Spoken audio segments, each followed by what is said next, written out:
Hey guys, Mike here. So definitely not an interesting day in the market today because it was weekly OpEx and you saw a little pump in the morning. I'll explain what that was before we started basically just kind of barcoding and staying in a range, killing premiums all day. That's what the market makers were doing, not us, that is.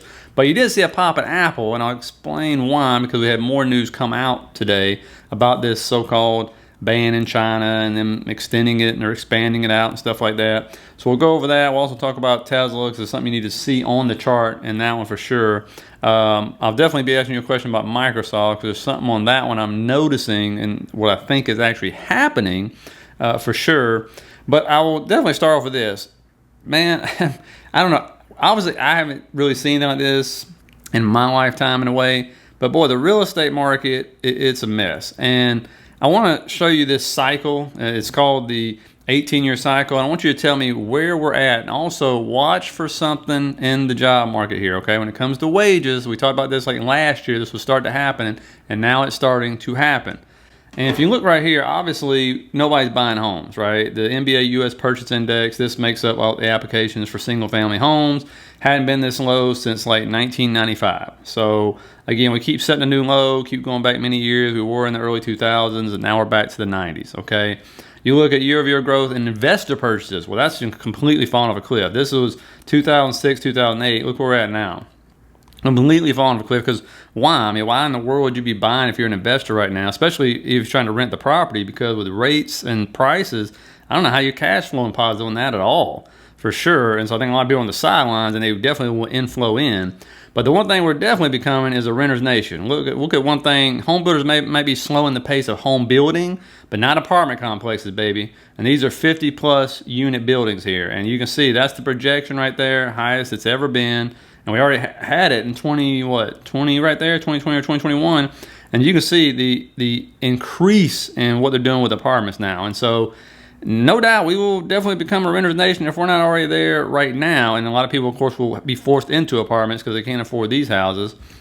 But here's the 18-year real estate cycle for all my real estate gurus and stuff. I've actually never looked at this before, so it was the first time I saw it. And supposedly that was 2020 and 2021 right there. So I'm going to draw this out to get us to 2026.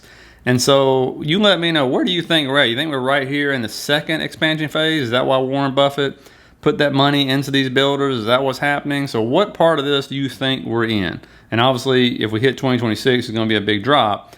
But this supposedly is the cycle we're in with the expansion and everything else. And when I think about it even more, I mean, eventually, right, the rates will come down, the prices should drop, and then that should have a flood of investors moving back in.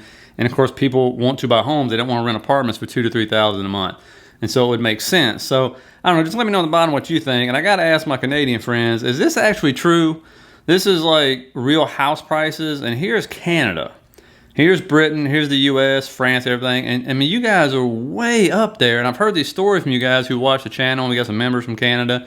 And so, but is that actually true? And if so, how in the world do you guys afford these houses? Like, how much money are you making in Canada? Because I always hear about the taxes up there. But how do you guys buy homes that expensive? That was like a California chart or something. But just curious to see that one. Now, talking about wage growth. So this is the Fed wage growth tracker. The blue, again, I'm colorblind. I hope I get these colors right. Don't hold it against me if I don't. The blue is the lowest earning quartile. The orange, I think that is the highest earning quartile. Well, you can see which one's turned down the most, right? It is the lowest earning quartile has turned down quite a bit, right? Versus the highest earning quartile, which I guess that shouldn't be a shock or anything. And I told you to watch out. So it's basically the group that, and understand this isn't their wages turning down. This is the wage growth turning down. But also their wages, because what did the largest employer in America do? They're starting to cut starting pay for some new hires. And so this is what we've been waiting on. And again, this is the largest employer of the, I guess you would call the lowest quartile earners out there. And I even read somewhere where they're literally starting to try to go back to minimum wage, whatever the state minimum wage is. That's what they're trying to go back to. And this is what we're waiting on. This is what the Fed is trying to do by knocking out all those excess jobs, right? Because they'll cut out on competition, and these employers for the lowest earnings quartile folks will be able to start knocking this stuff down, getting it back what they call normalized wages. And guys, before we continue, if you're getting anything out of this, please hit that thumbs up down there. I really appreciate it. And if you like the material here and the videos, think about subscribing. And so what we have to look to see is, do the other large employers follow suit and start doing the same thing that Walmart is doing? And usually once one domino falls, a bunch of them will start to fall and stuff. So just keep that in mind. So now leading into this, and this is the news coming out of China, right, about Apple, because Apple obviously is the market. As Apple goes, the market goes, so to speak, right? Apple went green today. What happened to the market? It was green for a while. Okay, so that's no surprise. But what I'm getting, and let me know if you're finding anything else about this. China restrictions now are going to go into effect on October 1st and some March next year, but it's going to start applying to local governments as well as state-owned companies. The company has restricted the use of iPhones as a recommendation for the past 3 years, and the majority of employees do not use them for work according to the employer. But also this is going to affect AirPod wireless earphones and the Apple Watch. Now, I don't know if this video is true. I found it today. And this is in a mall, obviously, in China. And if you look around, that's definitely an Apple store, because we stop it, you can see that right there. That's an Apple product. So it's definitely an Apple store. Looking pretty empty, right, besides the employees. If we keep going, this is, I don't even know what company this is. You guys, Hawaii or whatever it's called, but I guess they sell cell phones as well.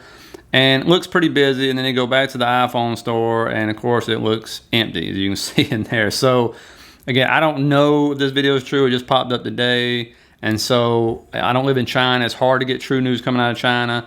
And this is obvious retaliation for what we're doing to them as well, right? I mean, this came out today. U.S. probes made in China chip as tensions flare up over technology. We've also banned other kind of chips. And so I've seen some people in the comments say, well, this isn't true. They know people in China, which say they've never even heard of this before. So, let me know down in the comments or send me an email if you got a source that says it's not true. Because obviously I'm not a big believer in mainstream media. But again, I don't live there. And I don't know anybody that lives there, so I can't exactly call them up and say, hey, what's going on over there? And so, but if it is true, the funny thing is, I can't imagine like not being able to take my cell phone to work. Like, that I can live without the earbuds and everything else, but can you imagine having to go to work without your cell phone at all? Like that's just nuts to me. But you might have noticed Apple popped this morning. See that big pop right there where it ran up to 180, like 25, I believe, before it sold back off and then started barcoding, which does nothing but kill premiums.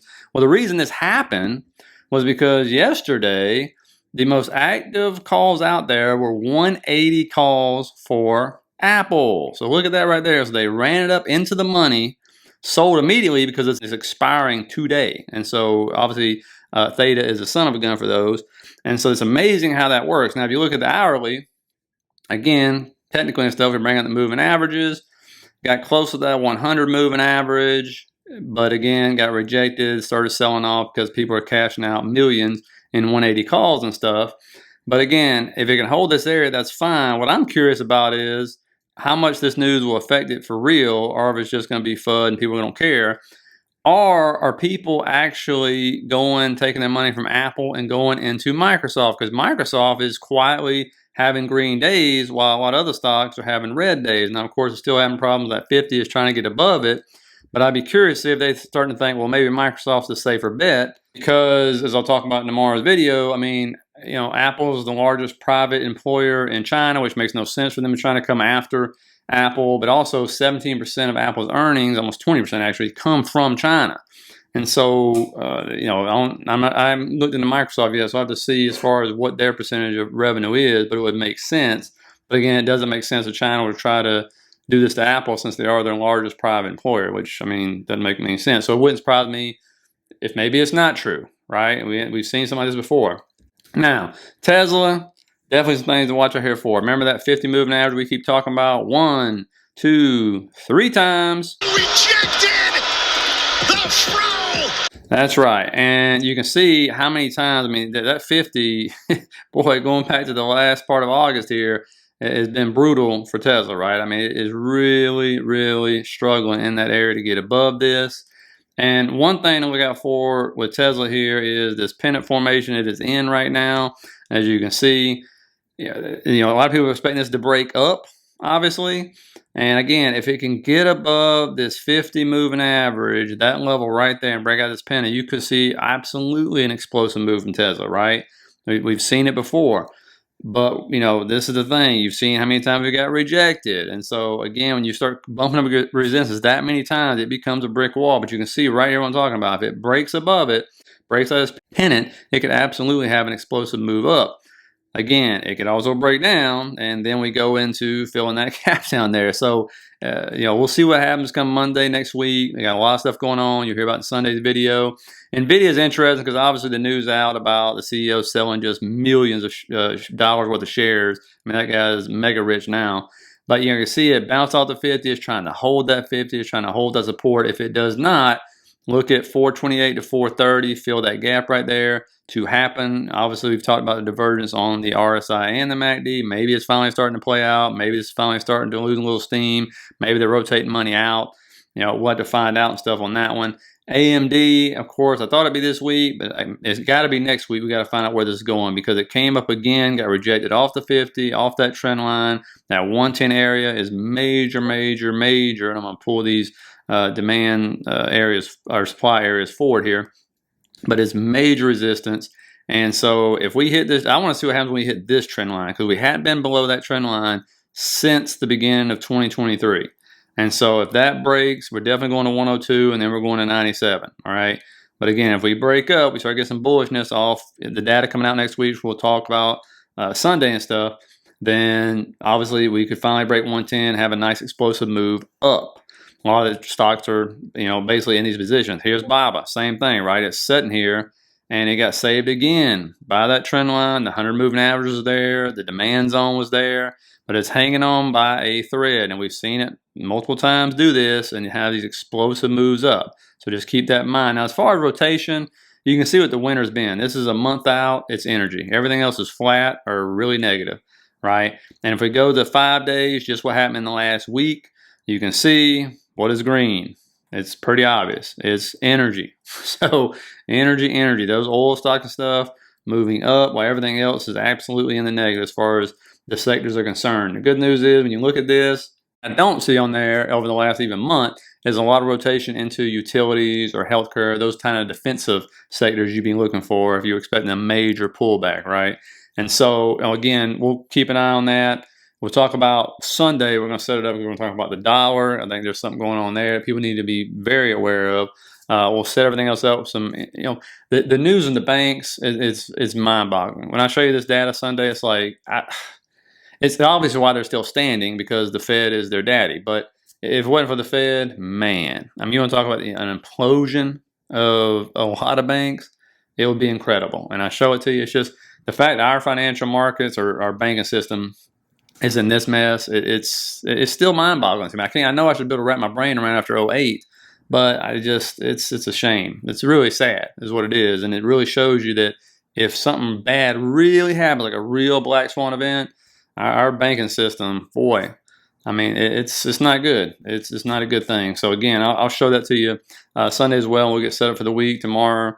You'll see the video in your comments, your questions, things like that. So again, as long as you enjoy them, we'll keep putting them out. I'll keep putting them out and stuff. And so you keep the comments coming. So hope you guys got something out of it. Hope you have a great weekend. Please hit that like and subscribe button. You know the routine. And I will see you later.